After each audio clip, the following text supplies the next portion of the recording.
Well, hello and welcome back, everybody. It's been a crazy couple of weeks ever since Tucker Carlson was fired from Fox News unceremoniously, kind of shockingly, in fact, because he's actually under contract, I believe, through 2024.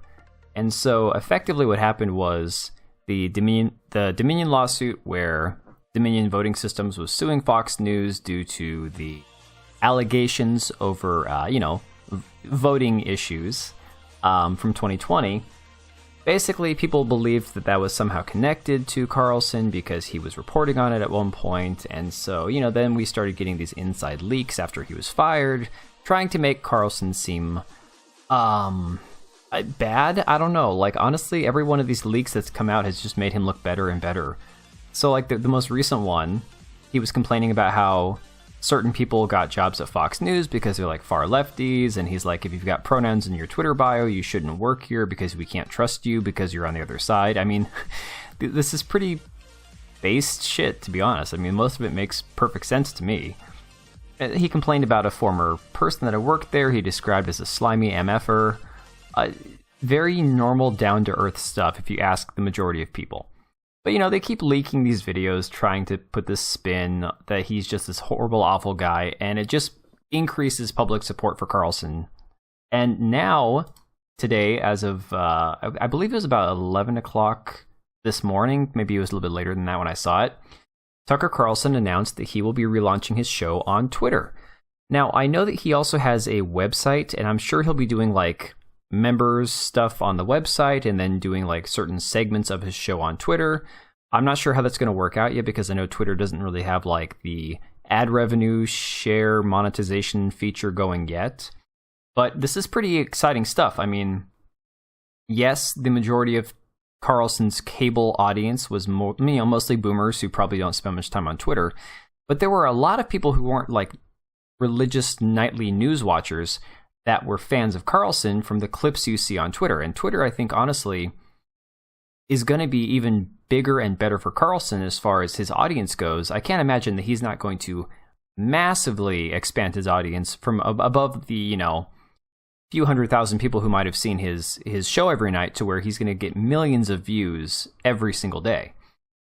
And of course, if you look at the way CNN is trying to spin this, because they're not happy about this, they, paint him as the right-wing extremist Tucker Carlson, announced Tuesday that he'll be relaunching his program on Twitter, which he praised as the only remaining large free speech platform in the world. And again, Twitter is not perfectly free speech. There are definitely problems there. It has its own issues. But in the video, he made the announcement and said, speech is the fundamental prerequisite for democracy. That's why it was enshrined in the first of our constitutional amendments. Amazingly, as of tonight, there are not many platforms left that allow free speech. The last big one remaining is Twitter, where we are now. And he then goes on to talk about, here you go, here's the quote. The best you can hope for in the news business at this point is the freedom to tell the fullest truth that you can, but there are always limits. And you know that if you bump up against those limits often enough, you will be fired for it. That's not a guess, that's guaranteed. And that's very much what he's been alluding to in the last two videos he's put on Twitter. Basically saying, I was fired because I pushed the boundaries too far. I was skirting too close to the truth for what my corporate overlords were going to allow me to say, and they didn't like it, so I got axed. And so in his video that he released, I'm not going to play the whole thing. It's 3 minutes long, but you can go watch it for yourself. Basically, I already summarized the key points, and then he announced he's going to have his show on Twitter. So that's kind of the sum and substance of his video. But then you get these Krasenstein reply guys. If you've never experienced these Krasenstein brothers on Twitter, they are paid antagonists. Literally, there's a video you can find of Brian Krasenstein, the more popular, slightly less gay, but still gay-looking Krasenstein brother, that basically is talking behind the scenes about how they're just paid antagonists. They just get paid to go and stir shit up on the other side. Not that they actually believe anything they're saying, but they just say it to cause controversy. So Krasenstein, little Ed Krasenstein here, responded to Tucker's video saying, "You are right about everything you said, but the problem is that you are just as guilty as those you accuse of doing these things.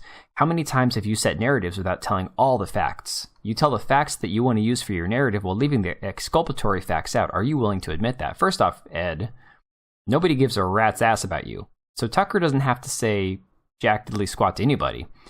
This video got 61 million impressions, 600,000 likes, 61 million impressions for a cable news anchor. What does that tell you about his ability to draw an audience? This is going to be massive. And of course, Elon, who I'm not the biggest fan of, but you got to give him credit when he does do something right, says, on this platform, unlike the one-way street of broadcast, people are able to interact, critique, and refute whatever he or anyone may say. And of course, anything misleading will get community notes to follow up, which I actually have a Twitter account that's part of community notes. It's kind of boring so far, but eventually I think it'll get better. He says, I also want to be clear that we have not signed a deal of any kind whatsoever. Tucker is subject to the same rules and rewards of all content creators. Rewards mean subscriptions and advertising revenue share, still working on software needed for the latter, which is a function of how many people subscribe and the advertising views associated with his content. I hope that many others, particularly from the left, also choose to be content creators on this platform. They won't.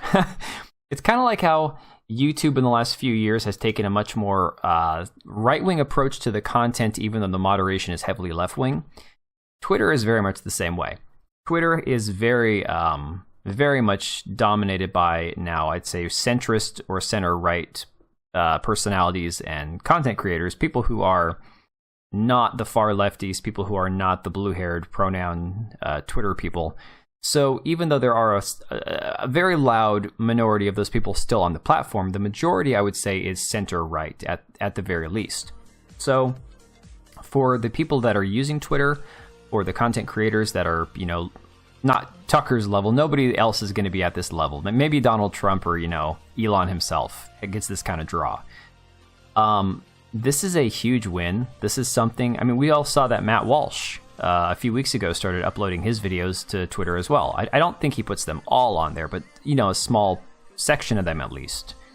This is going to be massive. If they can actually get the ad share revenue, get the monetization part of Twitter figured out, I think moving forward, this could be huge. And Rumble, of course, is a fantastic option. I think Rumble is something that Tucker Carlson should also be uploading his videos to. But obviously, whatever contract Tucker is in, it's worth breaking that contract and the ensuing legal battle to go ahead and start posting on here. And I'm here for it. I love it. I think this is going to be fantastic. I can't wait to see what happens. But let me know what you guys think about this down below, and we will talk to you guys real soon.